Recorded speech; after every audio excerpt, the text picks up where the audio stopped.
Hello YouTube.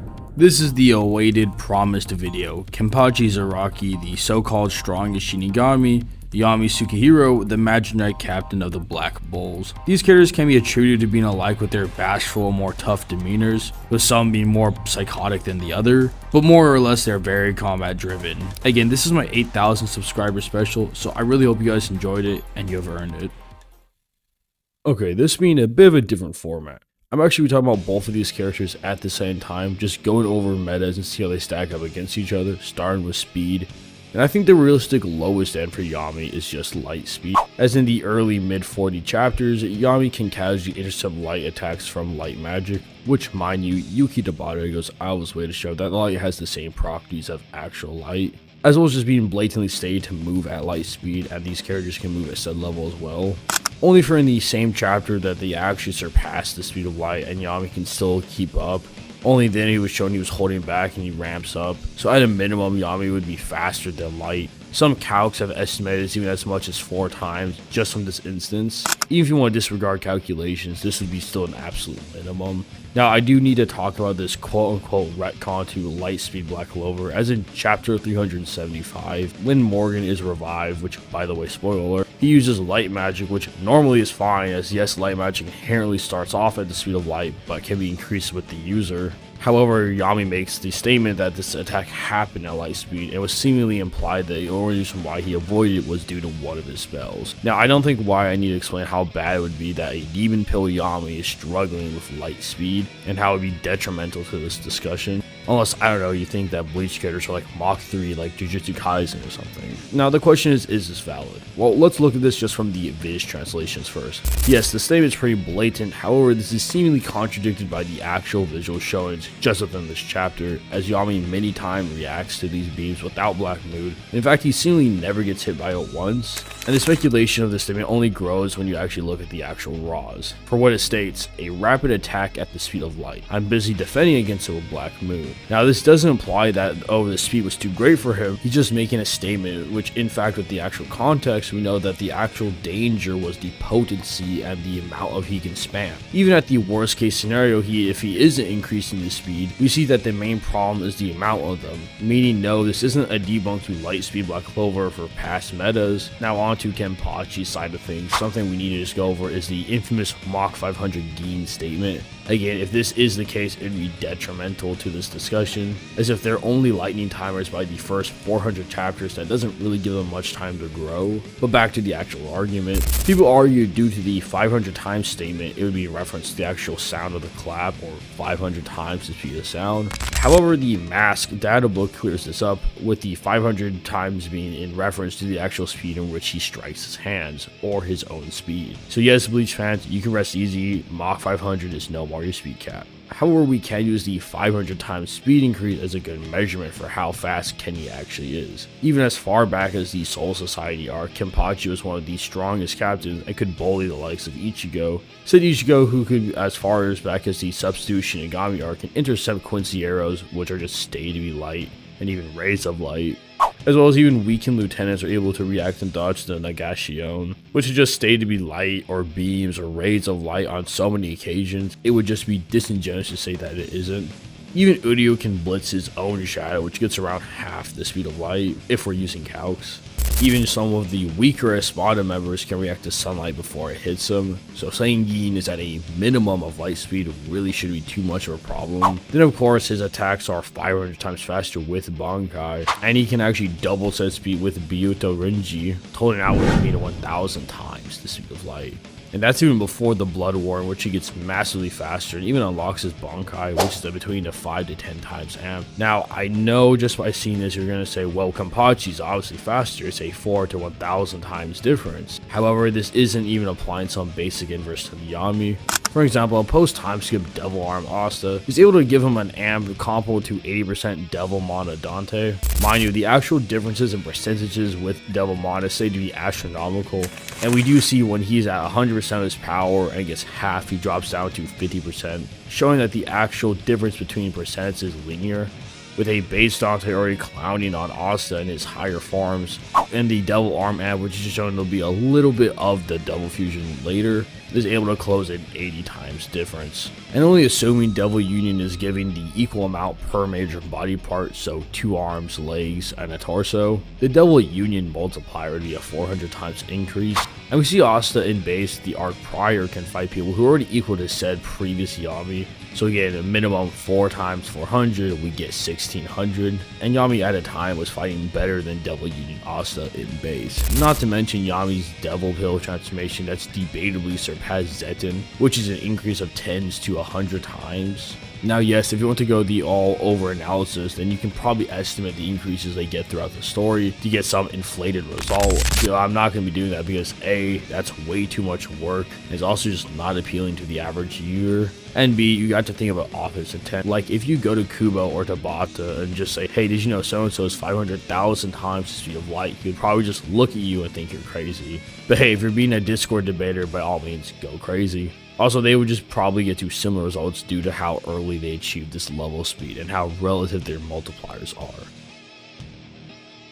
Now the question of higher ends, there really isn't any for Kenpachi, as I do believe there is at least a higher end. It only really applies to Yuha. So at the end of the day, Kenpachi caps at those massively faster than light ranges. However, Yami is a different story. When accounting for the anime rendition of the 6-month training arc, we see that Yami with his dimension / equinox can seemingly destroy all of Dorothy's dream realm. This being important as it's implied to be infinite, as Luck, one of the best mana censors in the verse, says there are no borders to this place, it's endless. Now the common debunks to this is questioning Luck's credibility and how they claim that it was debunked by Magna, which by the way, he's one of the worst mana practitioners in the entire verse. However, the argument is not predicated on either of them. After the whole debacle between the two of them, the actual creator of the realm confirms Magna's disbelief by saying, here in Glamour World, the impossible is possible. Mind you, she is the supreme ruler of this realm, and she can make anything she wants within her realm, which would logically include an infinite space. Now yes, you can pull out the whole no limits fallacy, but due to the context of this interaction, it's quite apparent what Tabata is trying to portray, and you need to think, unless directly contradicted, why would the mangaka put this there if it wasn't his intent? Also, people tend to forget that the legit next chapter, they quite literally make an infinite supply of water, so yeah, there's just that. Meaning for dimension / equinox to completely destroy and traverse the whole space, it would need to have traveled an infinite distance, which yes isn't Yami's actual speed, but a hack for his attack speed. Now their attack potency is much more debatable. However, we're going to take this meta by meta, starting with Bleach. And a honest lowball in my opinion is planetary.